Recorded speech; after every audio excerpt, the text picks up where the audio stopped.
Hi అండి, నమస్తే. ఈరోజు మనం గుంటూరు స్పెషల్ పండుమిర్చి నిలవ పచ్చని ఎలా చేసుకోవాలో చూద్దామండి. ఈ పండుమిర్చి పచ్చడిని వంట రాని వాళ్ళు కూడా ఇట్టే చిటికలో పట్టేసుకోవచ్చండి. ఈ పచ్చడి పక్కా కొలతలతో చిన్న చిన్న టిప్స్తో షేర్ చేస్తున్నాను. అప్పటికప్పుడు ఇన్స్టెంట్గా చేసుకోవచ్చండి ఈ పచ్చడిని. అలాగే సంవత్సరం పాటు నిల్వ ఉంటుంది.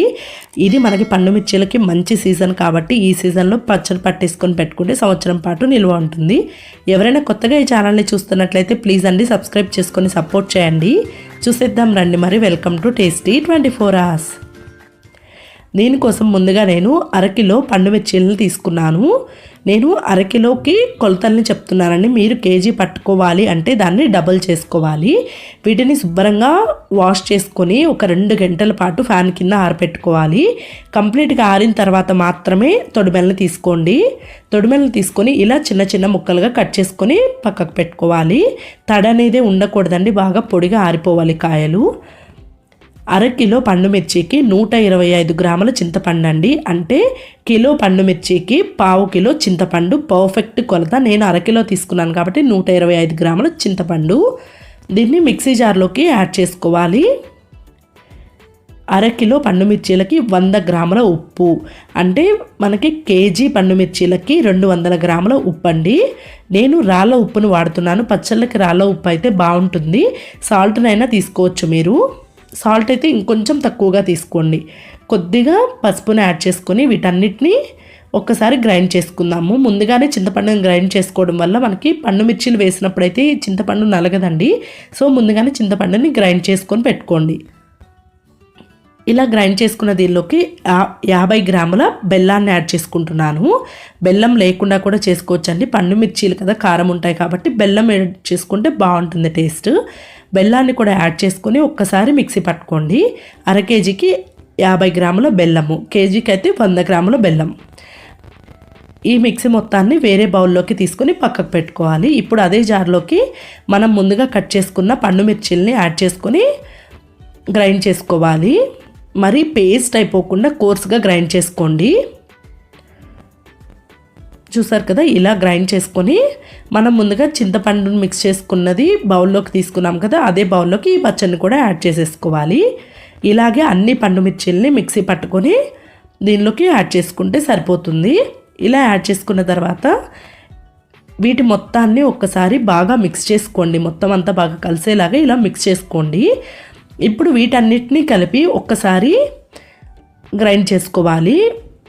వీటన్నిటిని ఒకసారి మిక్సీ జార్లోకి యాడ్ చేసుకొని దీనిలోనే 50 గ్రాముల వెల్లుల్లి రెబ్బలండి యాడ్ చేసుకోవాలి. పొట్టు తీసుకున్నవి.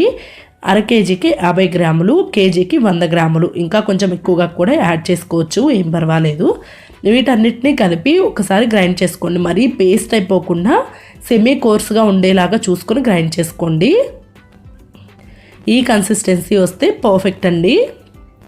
ఇప్పుడు దీని మొత్తాన్ని వేరొక బౌల్లోకి ట్రాన్స్ఫర్ చేసుకొని ఒక 24 గంటల పాటు దీన్ని అలా ఊరనివ్వండి. అప్పుడు పచ్చడి మనకి పర్ఫెక్ట్గా వస్తుంది.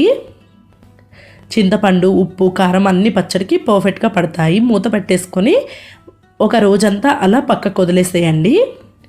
ఒక రోజు తర్వాత మూత తీసి చూస్తే పచ్చడి మనకి పర్ఫెక్ట్గా మగ్గిపోయి ఉంటుందండి. చింతపండు, ఉప్పు, కారం అన్నీ పచ్చడికి బాగా పట్టేసి ఉంటాయి. ఇప్పుడు పోపు పెట్టేసుకోవచ్చు. లేదంటే దీన్ని ఇలాగే స్టోర్ చేసుకొని మీకు కావాలనుకున్నప్పుడు కొంచెం కొంచెం కూడా పోపు పెట్టుకోవచ్చండి. అర కేజీ పండుమిర్చీలకి 250 ml ఆయిల్ అండి. అంటే 1/2 లీటర్ ఆయిల్. పల్లి నూనెను కానీ పప్పు నూనెను కానీ తీసుకోండి. కేజీకి 500 ml అంటే అరకిలో ఆయిల్ అండి. దీనిలోకి 1 టేబుల్ స్పూన్ ఆవాలు, 1 టేబుల్ స్పూన్ జీలకర్రని యాడ్ చేసుకొని 1 నిమిషం పాటు ఫ్రై చేసుకోవాలి. ఇవి ఫ్రై అయిన తర్వాత దీనిలోకి ఒక 5 నుంచి 6 వెల్లుల్లి రెబ్బల్ని ఇలా జస్ట్ ఊరికే అలా దంచుకొని యాడ్ చేసుకోండి. వీటిని కొంచెం ఫ్రై అవ్వనివ్వండి, సరిపోతుంది.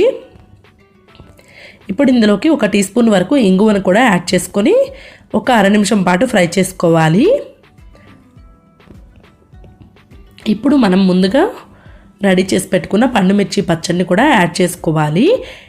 ఇప్పుడు ఇందులోకి 1 టేబుల్ స్పూను ఆవాలు మెంతులు కలిపి పౌడర్ చేసుకున్న పౌడర్ని యాడ్ చేసుకోవాలి. అంటే 1 టేబుల్ స్పూన్ ఆవాలు, 1/2 టేబుల్ స్పూను మెంతుల్ని కలిపి 1 నిమిషం పాటు ఫ్రై చేసి పౌడర్ చేసుకొని యాడ్ చేసుకోవాలి.